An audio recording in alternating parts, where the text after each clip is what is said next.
West Coast Cookbook and Speakeasy with Chef Justice Putnam. Netrootsradio.com.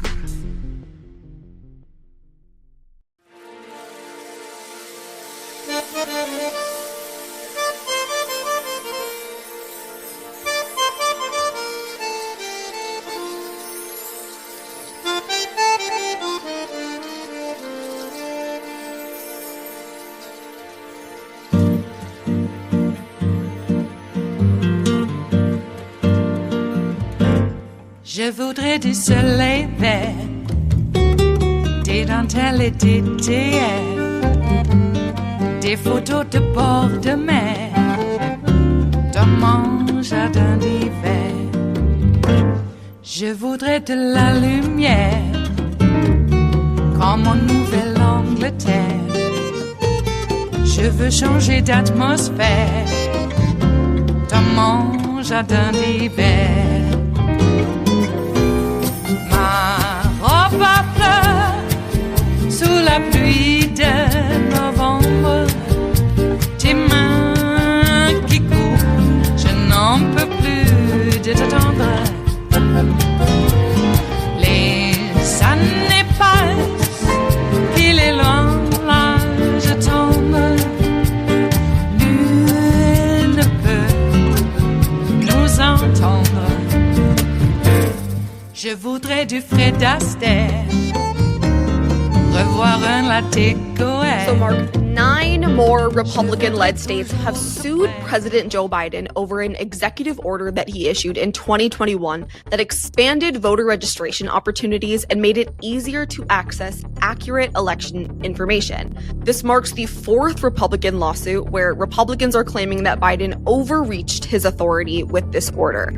What state attorney generals filed this lawsuit, and what are they arguing in this one?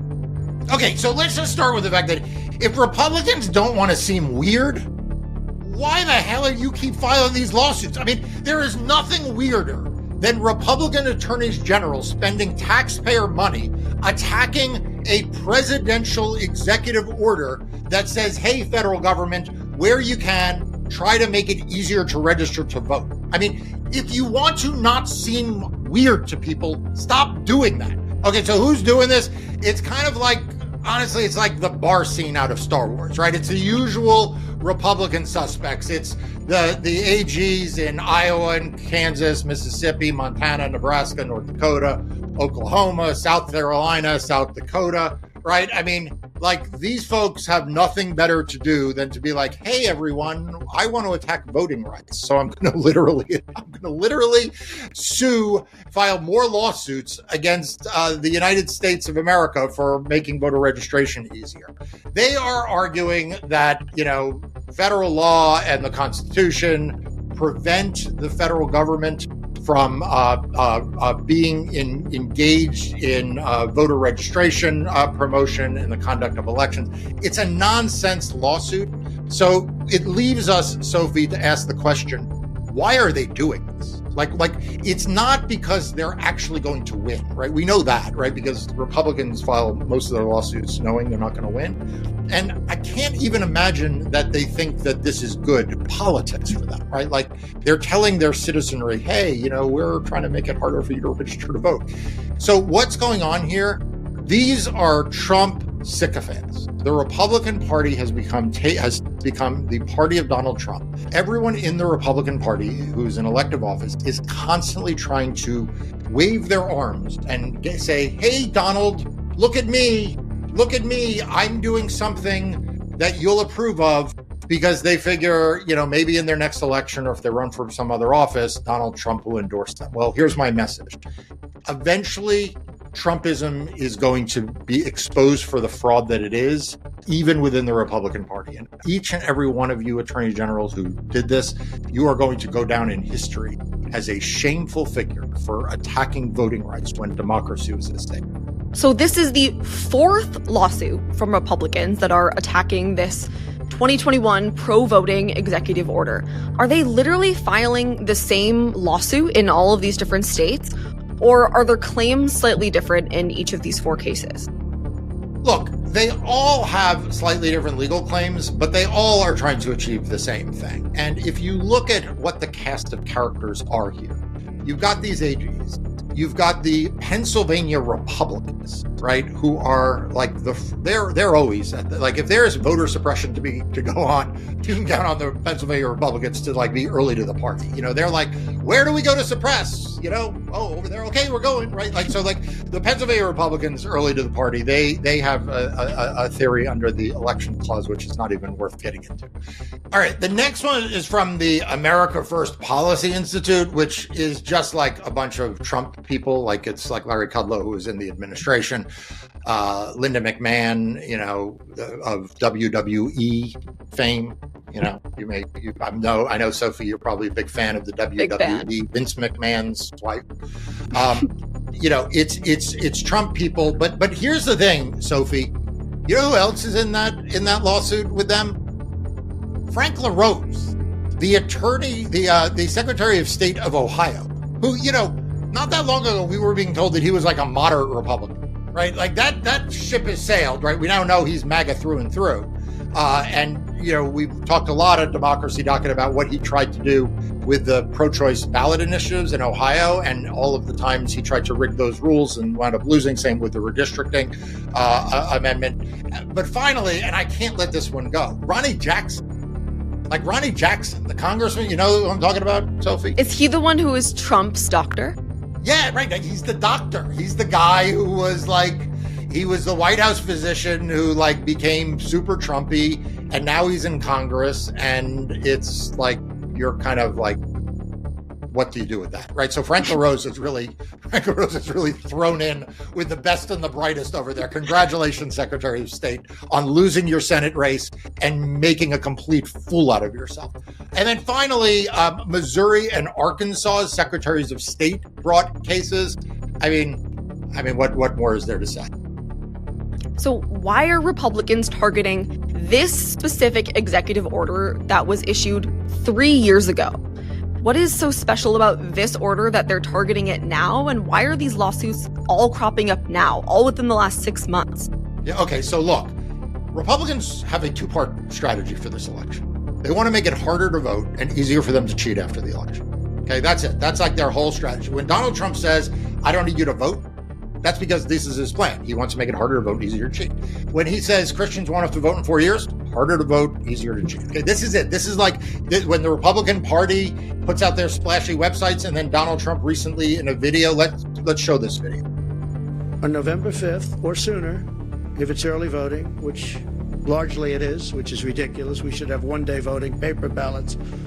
Okay, there he is saying he doesn't like early voting, right? Like after the Republicans say he does like early voting, he doesn't like early voting. They want to make it harder to vote and easier to cheat. And one of the ways they do that is by targeting voter registration. So yeah, 3 years ago, President Biden issued an executive order saying, hey, federal government, try to make it easier to register to vote. And Republicans, their strategy is the opposite of that. Why did it take them so long? Well, probably because they were maybe secretly hoping that Donald Trump wouldn't be the nominee, but he is. And maybe then they thought Donald Trump would be less bombastic about voting, and that didn't happen. Then they thought maybe Ronna McDaniel would keep a lid on him, and well, that didn't happen. And then they thought maybe he's changed, and that hasn't happened. So here they are. They are back to their same plan of attacking voting everywhere they can, and they are bringing these lawsuits. So you mentioned before that you said it's not even worth going into what the Pennsylvania Republican lawsuit is arguing, but I'm going to go into it a little bit. They're using this debunked independent state legislature theory to argue that Biden's pro-voting executive order violates the elections clause in the U.S. Constitution. So they have already appealed this case all the way up to the U.S. Supreme Court, who last year invalidated this debunked now ISL theory. We did a more in-depth video on this on our channel a few weeks ago, so you can check that out here. But can we just give a quick recap of this case and what the Supreme Court could rule here? Yeah, so Look, the independent state legislature theory is like the ultimate dream wish list of the Republican conservative legal establishment. You point out that they tried this last term in the Supreme Court and lost in the North Carolina case. There have been several other cases that they have tried to get up on this theory. A redistricting case out of Michigan. They have argued this in Pennsylvania. They have argued this most recently in Montana. They are trying to get the Supreme Court of the United States to take a Montana case under this debunked theory. This is their ultimate dream, which is to strip anyone other than state legislatures of the ability to enact any voting law or to review any voting law, to veto a voting law, to deem it unconstitutional under a state constitution. They want the state legislatures to be supreme. They want the state legislatures to be able to do whatever they want with respect to voting laws without any reference to any other branch of government, the federal government, the governors, the state courts. And it's because they have rigged state legislatures in a lot of places due to gerrymandering. So this is kind of what they want to do. So what is this case about? This case, I think, as much as anything else, just another vehicle to try to get this to the Supreme Court. And we've talked about this in a number of videos. We recently talked about this with respect to the counting of absentee ballots that come in a day or two after the election, and how there has been a proliferation of lawsuits challenging that. Why? Because they're hoping that one of them gets to the Supreme Court. Here, having gotten one of them to the Supreme Court and having lost, they're trying to figure out another way to get another one to the Supreme Court and maybe try to get a different outcome. This is why Democracy Docket is so important, and it's the reason why everyone needs to subscribe, because Democracy Docket keeps you up to date on all of these lawsuits, but also helps add context. Mark, what does it say about the state of the Republican Party today that they are choosing to use resources to stop the expansion of voter registration opportunities and access to accurate election information? Yeah, so look, we have known for a long time that the Republican Party is morally bankrupt. I mean, they have nominated as their standard bearer someone who has been indicted in 4 different cases, has been convicted in one of them, has a long track record of saying absolutely outrageous things and immoral conduct. So they are morally bankrupt. But what we now know about the Republican Party is that they are also electorally bankrupt. What do I mean by that? They simply do not appeal to a majority of the voters. Like, that is the truth. Like, when we talk in this country about there being a 50-50 electorate, that is wrong. There is not a 50-50 electorate. Donald Trump lost in 2016 by 3 million popular votes. Now, he won under the Electoral College, but if you try to understand where the public is, he lost by 3 million votes. In 2020, he lost by 7 million votes. There is no one, including in his campaign, that thinks he will win a majority of the electorate in 2024. So what they are doing is they are relying on rigging rules to overcome the fact that the American public don't believe that what the Republican Party is offering is worth supporting. You know, if you're a woman in Illinois named Hannah and you are worried about your day-to-day life, you don't want what the Republican Party is selling. If you are, a restaurant owner in Washington, D.C., making your little gnocchi, you don't want what the Republican Party is selling. They are fundamentally not selling you anything that you want to be buying. And so this is the state of the Republican Party, where they are left to rigging the rules and trying to rig the outcomes.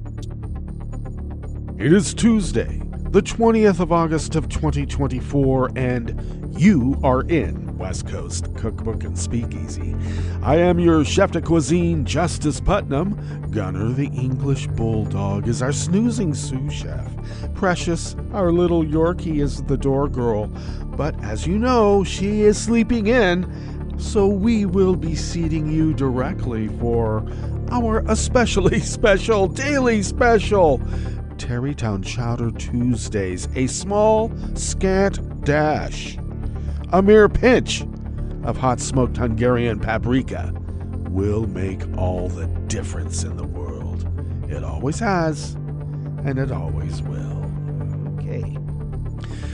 Kids have no idea about the spice trade anymore.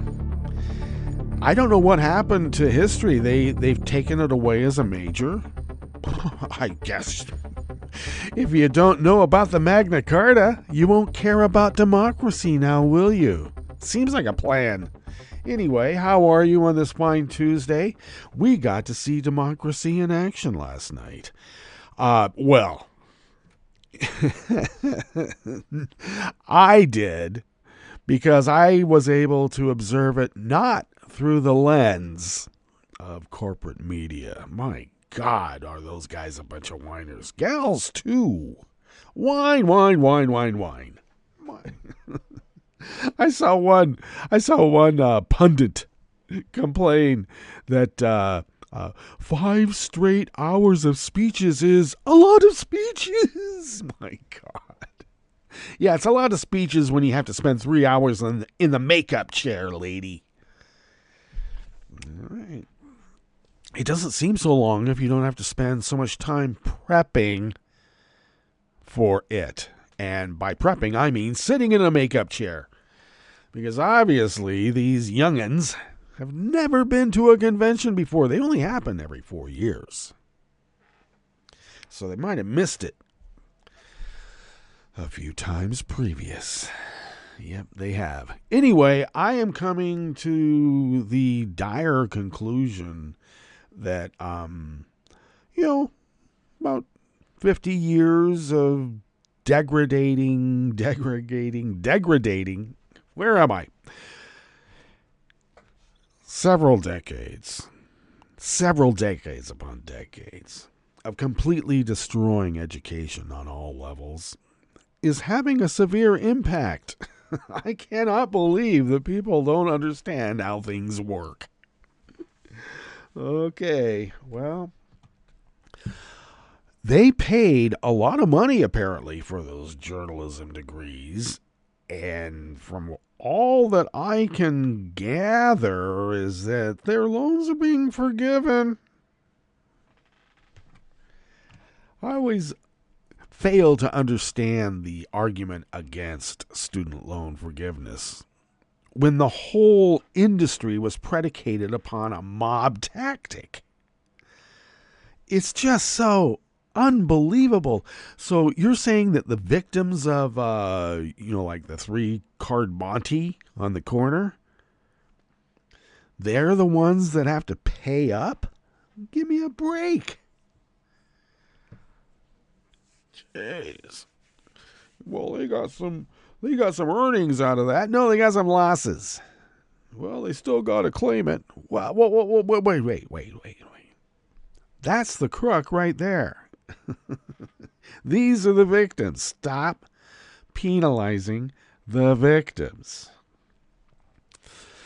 But apparently the loan industry, which I got to tell you seems like a mob-run organization. Now, we all remember, because, we are of a certain age, but anything over 9%, like 9 to 11%, that was considered usury, and the only people that charged that high of interest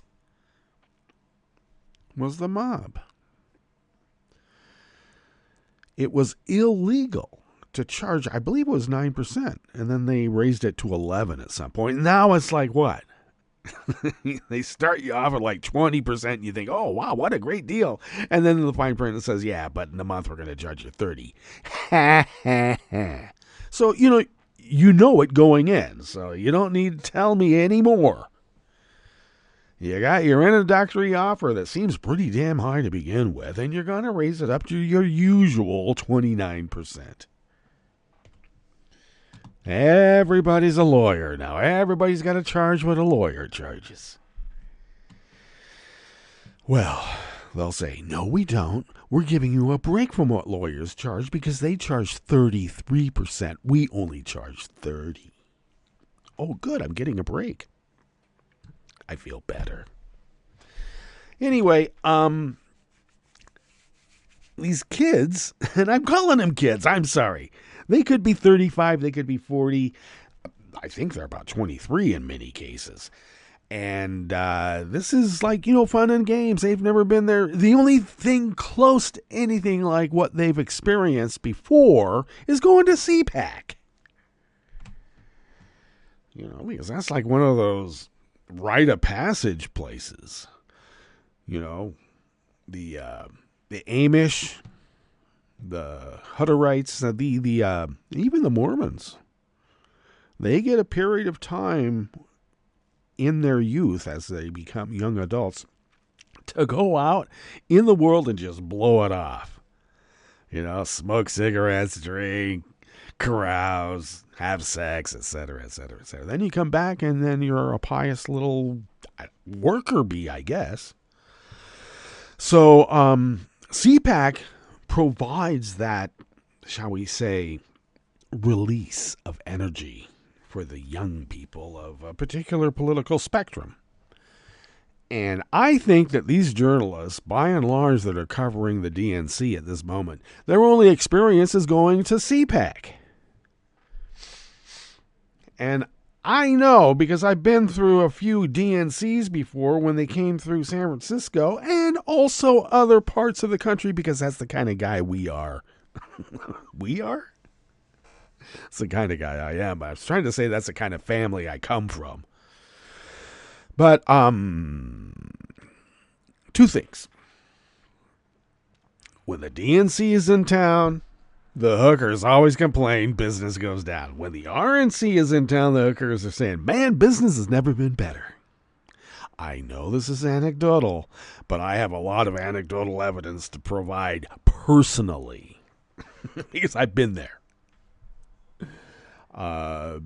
You can't really, the whole carousing and I don't know, sex in the hallways, that doesn't happen at the DNC. I am sorry. You have some hats, you got the little, funny little party favor things, that you blow. They go, those things. What are those called again? I'm having a hard time. I've only had a cup and a half of coffee. I need another cup and a half. And I will confess, it's a pretty big cup. It'd be easier to say it was a pot of coffee, but I get 3 cups out of a pot of coffee, so big cups. I need another cup and a half. So, these young people are finding out that, wow, what a bunch of boring squares. They're like, what are they talking about? They have speeches. They actually have speeches. Oh, it's so terrible. I have to listen to speeches. This is the complaint.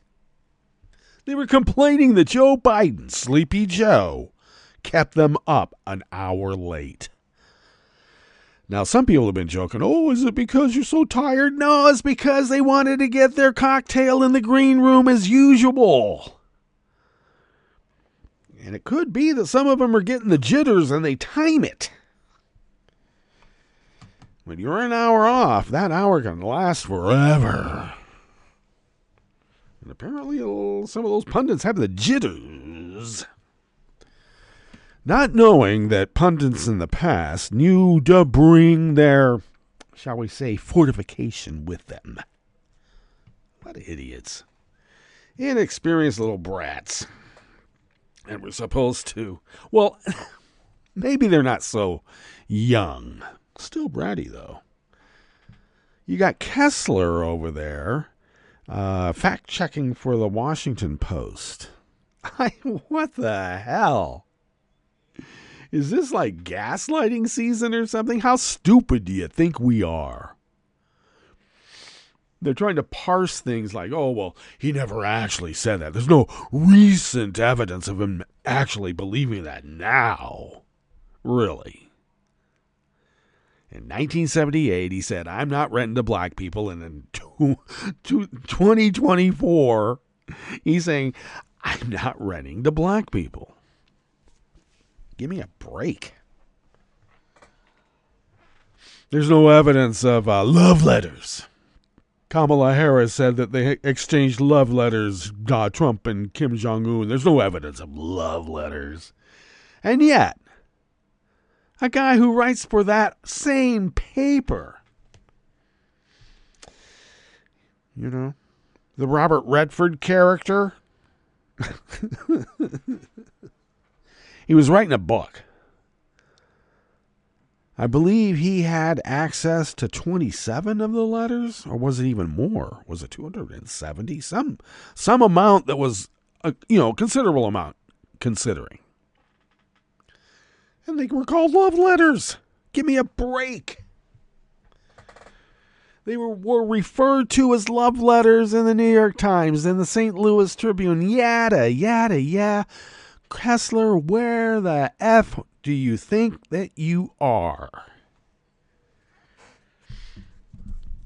All right. Well, a little knowledge is a dangerous thing.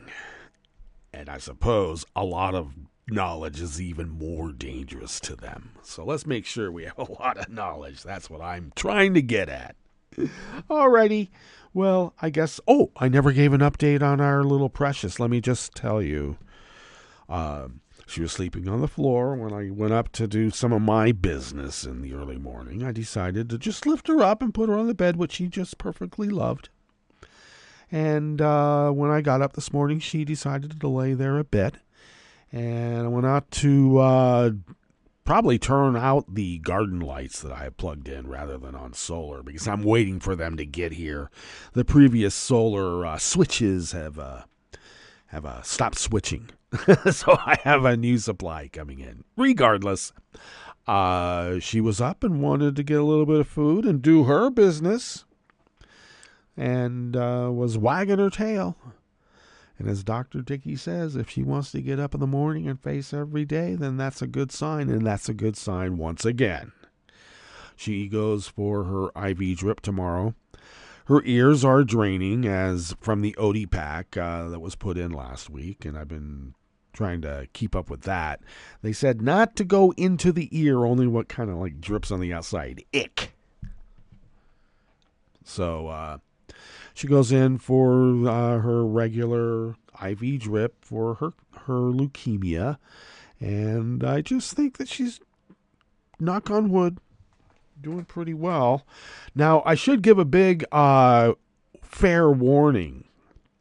At the end of the month, 28th, 29th, towards that weekend, I will be going for my dad's military funeral and celebration of life in Southern California. So, Wednesday, that would be, yes, indeed, the 28th. Certainly the 29th and the 30th will be on what I call robot station mode.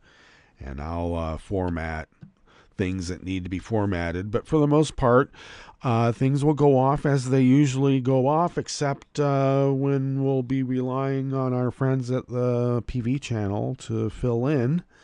Because in some ways, that's why they're there, for backup for times like this. So, fair warning, next week on Wednesday, the 28th, that's when my granddaughter is coming to take care of our dogs here. And our dogs meaning yours too, because you've been experiencing their love. Yes, they're loving animals. But yes, my granddaughter will be here to look after them and give little Precious her medicine. And I'm keeping my fingers crossed, because I'm prepared for our Precious just to, fade away quick. Or, just she's going to get sick. And it's going to happen, and there's no getting around it. So I'm hoping that it doesn't happen before I go to Southern California next week. So there's that. And why don't I now give you a quick rundown on what we have in... Oh, boy, I better. Let's see here. Yes, a quick rundown on what we have in store for you as we begin in the Bistro Cafe of West Coast Cookbook and Speakeasy. Oh yeah, the Republicans filing their fourth lawsuit because... And what I don't understand, it's simply just setting up a registration table in a federal building to vote. Registering to vote, and apparently to the Republicans, that's like un-American. We can't do that. Unbelievable. Okay.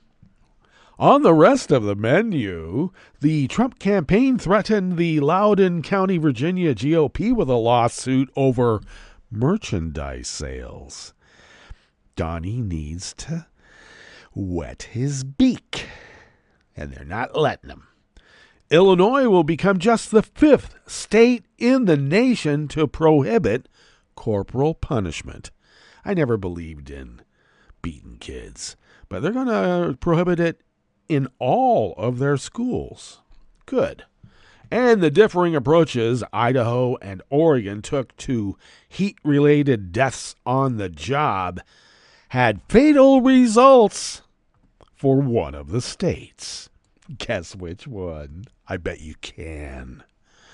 After the break, we move to the chef's table where Britain has taken emergency action to prevent prisons in northern England from becoming overcrowded. Well, good for them.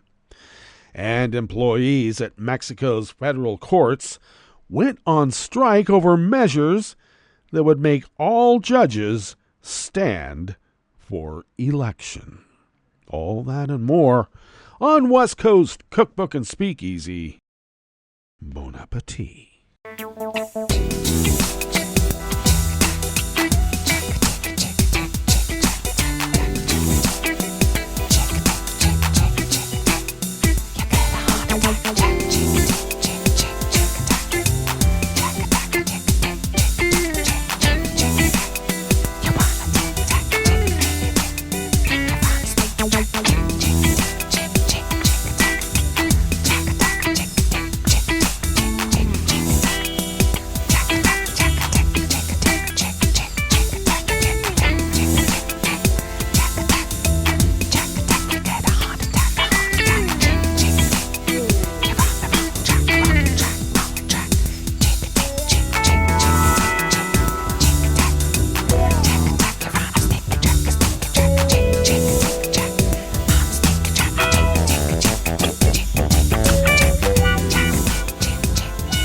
Going to dive right into this first offering here in the Bistro Cafe of West Coast Cookbook and Speakeasy. Tarrytown Chowder Tuesday, and it is from the Washington Post, How Dare They, by reporter Joe Heim.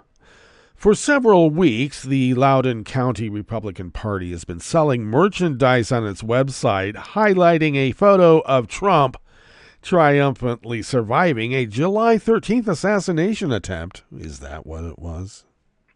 Among the 8 shooting-themed items for sale, Trump is victorious after being shot red t-shirt for $35. Trump got shot and is victorious coffee mug for $15.52. Trump is shot is victorious mouse pad for only $13.47. 47 cents. The former president's campaign is not happy about this fundraising effort because he's not getting a cut. In a sharply worded letter to Loudoun County Republican Party Chairman Scott Pio, lawyers for the campaign called on him to immediately cease and desist from all unauthorized use of President Trump's name. Well, I guess they could argue he's not president. And likeness, or we will pursue all claims against you. It will hurt. Wow. Maybe Taylor Swift should have a similarly worded, threatening letter from her lawyers to them. Yeah, we'll see. David A. Warrington, general counsel for Trump's presidential campaign, wrote in the letter that the day after the assassination attempt, Pio had used the event to raise money. Well, hell, he's MAGA. These guys do this for everything. They make money off of every tragedy, and if they can do it off the backs of their own, they will. And as of Sunday afternoon, the shooting-themed items remained available for purchase on the Loudoun County Republican Party website.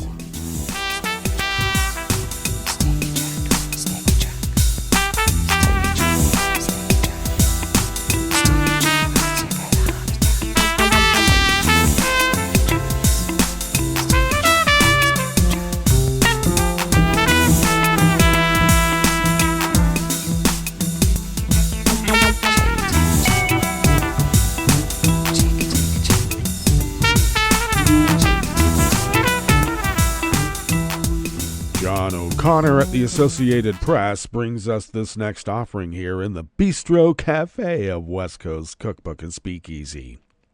This school year, Illinois will become just the 5th state in the nation to prohibit corporal punishment in all schools. Legislation that Governor Pritzker signed into law earlier this month bans physical punishment in private schools while reiterating a prohibition on the practice in public schools implemented 30 years ago.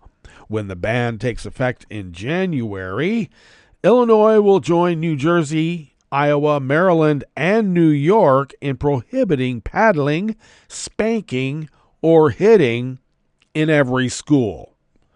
State Representative Margaret Croak, a Chicago Democrat, was inspired to take up the issue after an updated call by the American Association of Pediatrics to end the practice, which it says can increase behavioral or mental health problems and impair cognitive development. The association also found that it disproportionately administered to black males and students with disabilities. It's been numbers from when we were back in school, isn't it? Croak was also disturbed by the Cassville School District in southwest Missouri. After dropping corporal punishment in 2001, it reinstated it 2 years ago as an opt-in for parents. Croak wanted to send a clear message that it was never going to be okay to inflict harm or pain on a child.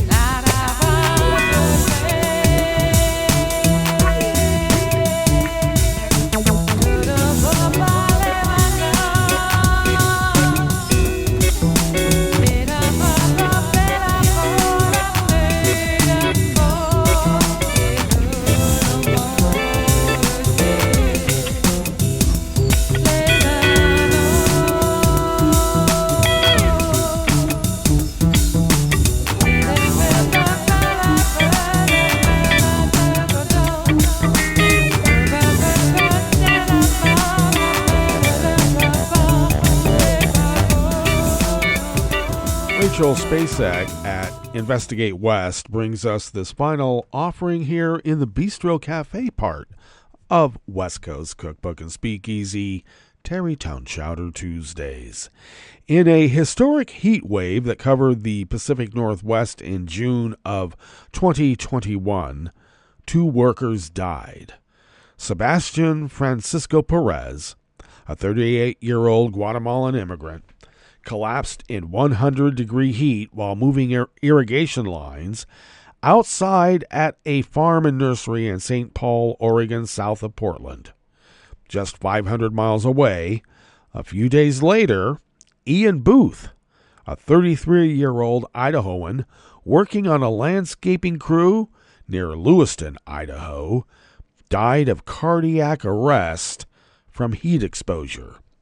Perez's death in Oregon provoked quick action from Oregon's governor and lawmakers who implemented stricter rules for employers during extreme heat, including requirements for frequent breaks and allocated state money to a relief fund for employees who miss work because of heat illness or smoke. Since then, heat-related worker deaths in the state have gone down dramatically. The reaction to Booth's death in Idaho was much different, reflecting political resistance in some red states to enacting regulations to protect workers as summers get hotter, leaving them without strong state or federal protections. Booth's family raised just over $4,500 and quietly buried him. An obituary appeared in the local newspaper, but aside from loving comments in his family members' Facebook pages, Booth's death got little public attention and no action from local lawmakers. Please do go read the rest of this article. It is very illuminating and a harbinger of things to come if we don't set our foot down. And we indeed need to set our foot down. No more worker deaths. This is insane. So follow my social media and you'll have quick access to the show notes and links diaries on Daily Codes that I post 5 minutes before showtime so that you can read this full article. So please do. All right, let us now go to our break, and when we get back from that break, we will go through weather from around the world, and we will finish up with the stories that we have curated for you today. You are listening to West Coast Cookbook and Speakeasy, and we will be right back. You are listening to netrootsradio.com. Please hang up and try again.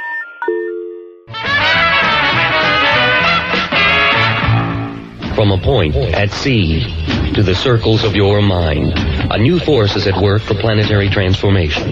New radio for a new Earth.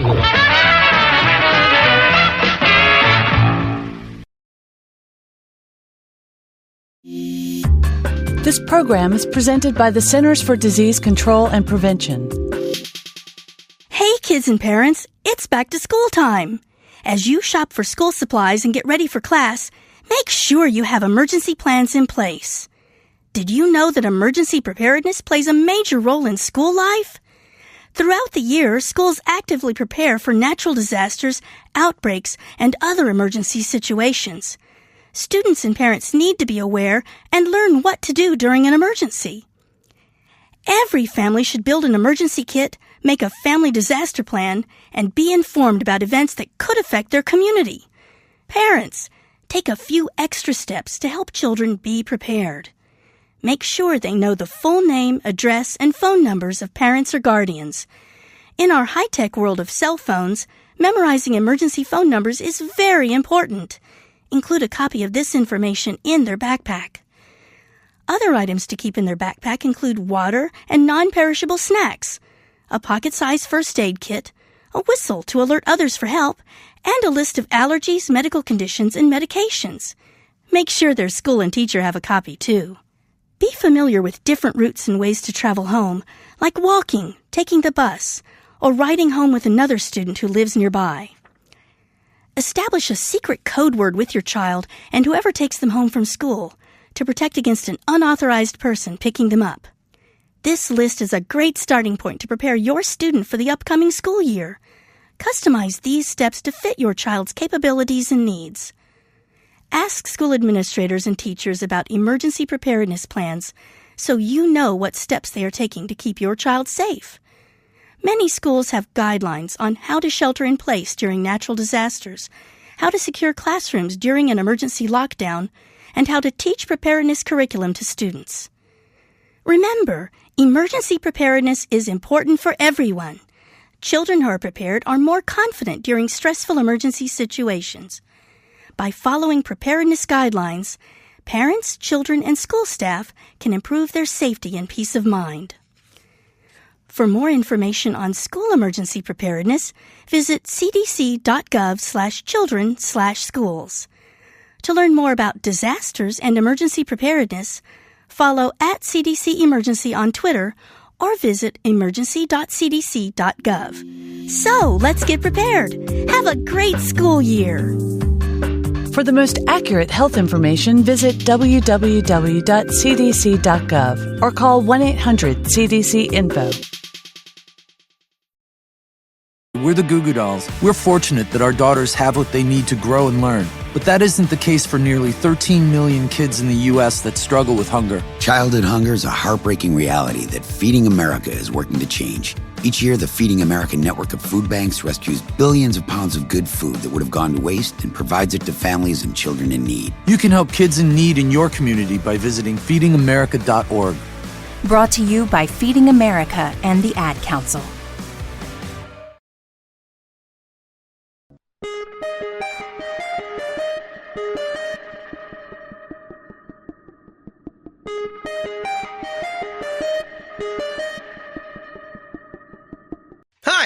Tom, could we humbly suggest your donation to netrootsradio.com? All we've got to run this 24-hour powerhouse of progressive resistance radio is what comes out of our own wallets. And you are our biggest donor. And it doesn't take much, $3, $5. Just go to the bottom of our netrootsradio.com page and hit our secure donate button. Heck, you can even make a recurring contribution, and you'll get a wondiferous pair of Netroots radio stickers for application to your backpack, your bumper sticker, or your banjo. Well, it's up to you which backpack you want to put it on. So donate what you'd like at the bottom of our netrootsradio.com's homepage, because you are our biggest donor. netrootsradio.com. Together, we are Resistance Radio.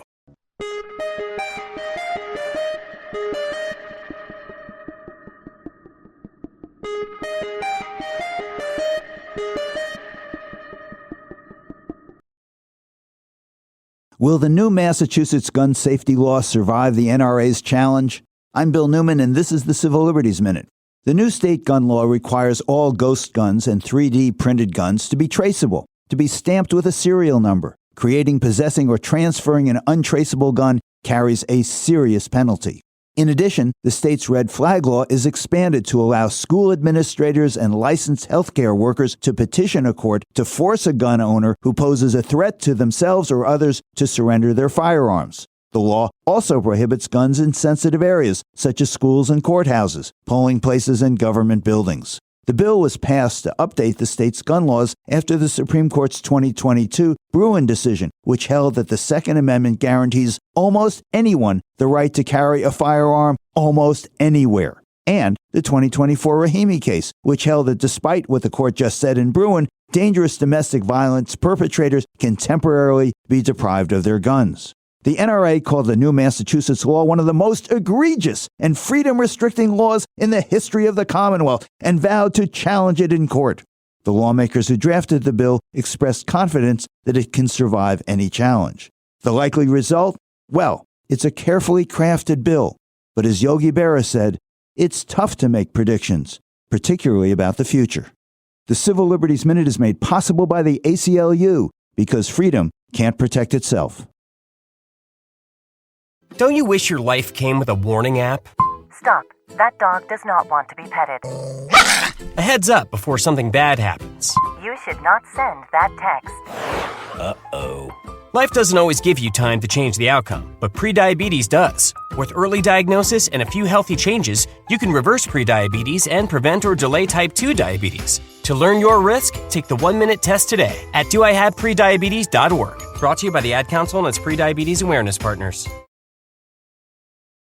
I'm Rick Smith, and this is Labor History in 2. On this day in labor history, the year was 1970. That was the day that the United Farm Workers went out on strike against California lettuce growers. The United Farm Workers had led a successful boycott against grape growers that had drawn national attention to the harsh working conditions and low pay of those who harvested our nation's food. In an effort to keep the United Farm Workers from organizing lettuce workers, some of the growers had signed contracts with the Teamsters Union. The United Farm Workers argued that these contracts did not represent the workers' best interests. As thousands of workers went on strike, Cesar Chavez called for a national boycott of all non-union lettuce. In the lead-up to the strike, an estimated 4,000 workers attended a meeting in Salinas, California. One worker, Antonio Segredo, explained the importance of the action. Rael Macaredo, voice of the Farm Worker newsletter, reported his words, quote, "Let the people and the government of the United States know that we are ready to work, but that we must have what we ask. It isn't very much. We don't ask the impossible, only that they look upon us as human beings. We have the same ambitions that they do. We have families. We have rights. Why must they continue to treat us like beasts of burden and look for 1,000 ways to bring us down?" That December, Cesar Chavez was jailed for leading the boycott. Putting pressure on the growers through encouraging the public to boycott non-union harvested food was a key tactic for the farm workers movement. It impacted the bottom line of the growers and moved them to sit down at the bargaining table. Labor History in 2 brought to you by the Illinois Labor History Society and The Rick Smith Show. For more information, go to laborhistoryin2.com, like us on Facebook, and follow us on the Twitters at Labor History in 2.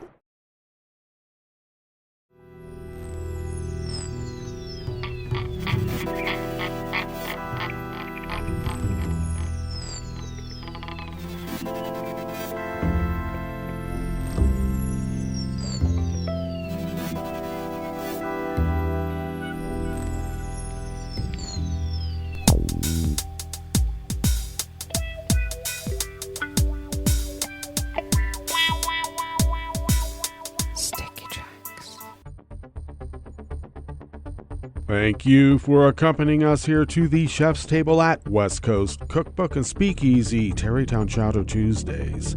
We always begin, whether from around the world, along the banks of the Rogue River in the Rogue River Valley of southern Oregon on the west coast of the continental United States of America, where it is currently 54 degrees Fahrenheit, expecting highs maybe a tad warmer than the mid-80s, a mix of cloud and sun throughout the day, winds out of the west-northwest at 5 to 10 miles per hour, clear skies overnight with lows in the low to mid-50s, so indeed fall is upon us, at least in the nighttime hours. Winds out of the northwest at 5 to 10 miles per hour, then abundant sunshine tomorrow, with highs maybe a little warmer than mid-80s. Winds out of the west-northwest at 5 to 10 miles per hour. And we continue to have a forecast of rain coming in Thursday afternoon and dropping quite a bit through Friday. So we'll keep track of that. And I got to tell you, I keep my fingers crossed. Oh, yeah. Grass pollen is rated low in Rogue River proper. The air quality index for the region is in the good range at 21 parts per million. And that daytime UV index is high at level 7. Do take care. Barometric pressure is falling at 30.12 inches. Visibility is up to 10 miles. And relative humidity is at 78%. Weather from around the world is brought to you by a crowd of crowdsourced weather stations that a crowd crowdsources from around the world, and that is the Weather Underground. London is 71 degrees and partly cloudy. Paris is 70 degrees with rain. Rome is 86 and partly cloudy. Kabul is 71 and fair. Hong Kong is 84 and fair. Tokyo is 81 and partly cloudy. Auckland, New Zealand is 46 with light rain. San Francisco, California is 61 degrees and partly cloudy. Chicago, Illinois is 67 degrees, cloudy with a small craft advisory because it is the Windy City. And New York, New York is 68 degrees Fahrenheit and cloudy. And that is weather from around the world, brought to you by a crowd of crowdsourced weather stations that a crowd crowdsources from around the world.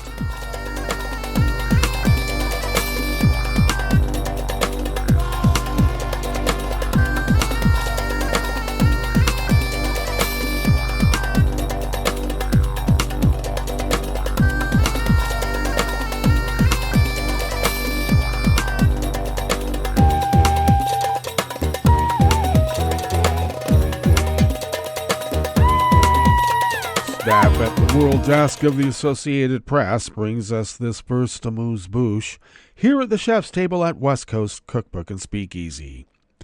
Britain has taken emergency action to prevent prisons from becoming overcrowded as hundreds of people are sentenced in connection with the civil unrest that gripped the country earlier this month. Now they're going to have overcrowding because of all the conservative people that they had to incarcerate. Darn.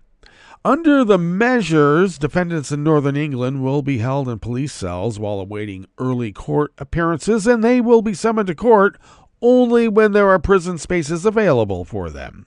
Similar measures were temporarily implemented in May by the previous conservative-led government.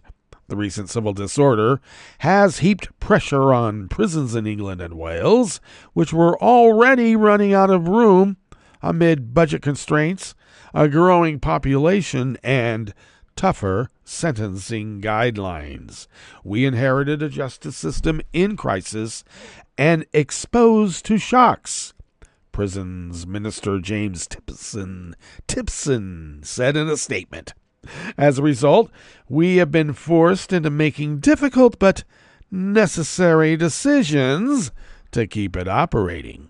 The new Labour government, which took office after a landslide victory in last month's general election, has outlined its own plans to relieve prison overcrowding, clearing the way for early release of thousands of prisoners to ensure the beleaguered system continues to function. The temporary fixes include reducing the portion of their sentences prisoners must serve before they are eligible for release. I say release the ones that have been in there for a while, keep the right-wing racist in stir for a bit longer.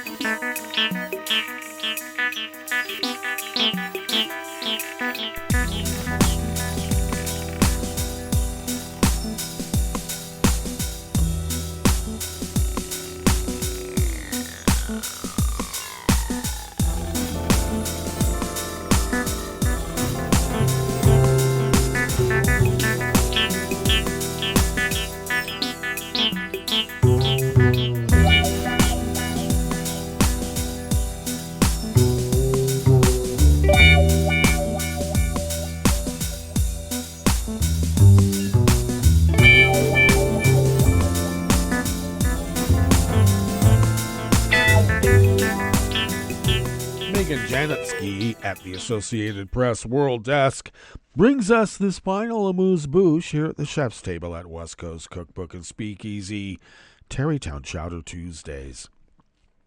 Employees at Mexico's federal courts went on strike yesterday, Monday, over measures that would make all judges stand for election as part of a judicial overhaul proposed by outgoing President Obrador.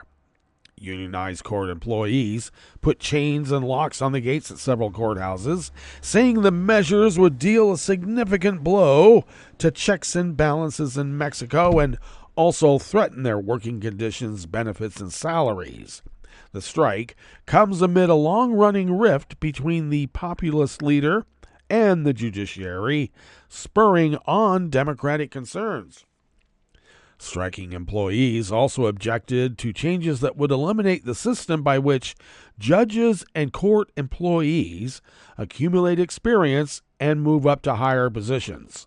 Organizers said thousands of federal court workers joined the strike, which they plan to continue until Obrador drops his proposals.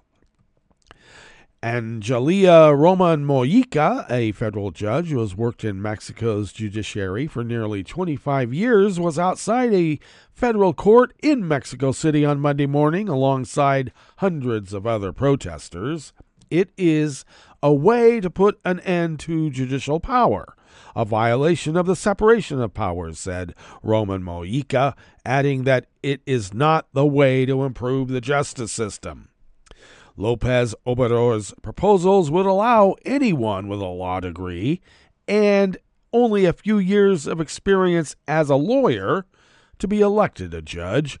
The president, who leaves office on September 30th, said many judges in Mexico are corrupt and has frequently publicly sparred with those rulings he disagrees with.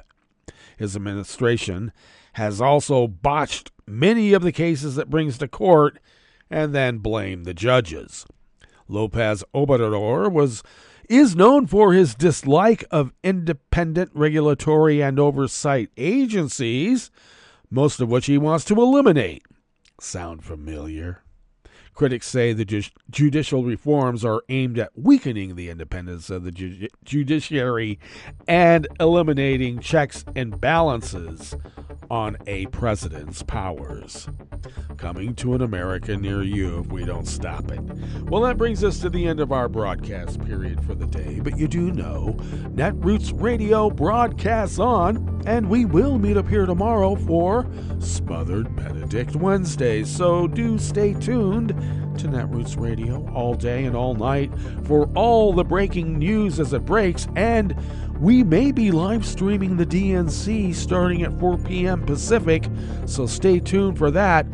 And we will meet up here tomorrow, right here in West Coast Cookbook and Speakeasy. Bon appetit.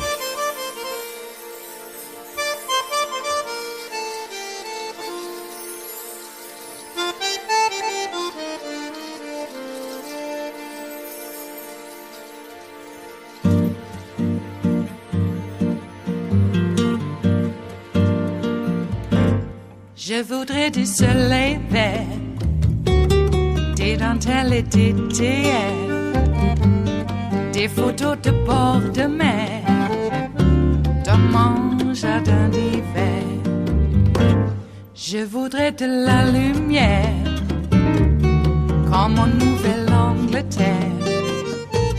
Je veux changer d'atmosphère, dans mon jardin d'hiver. À fleurs sous la pluie de novembre, tes mains qui courent, je n'en peux plus de t'attendre. Les années passent, il est loin, là je tombe. Nul ne peut nous entendre.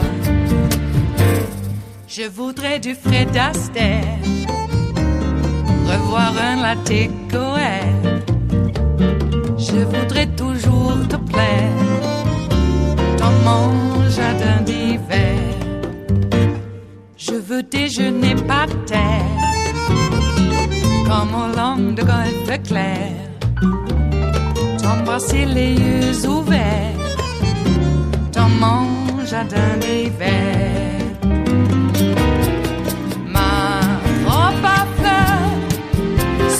Pluie de novembre, tes mains qui courent, je n'en peux plus de t'attendre. Les années passent, il est loin, là je tombe.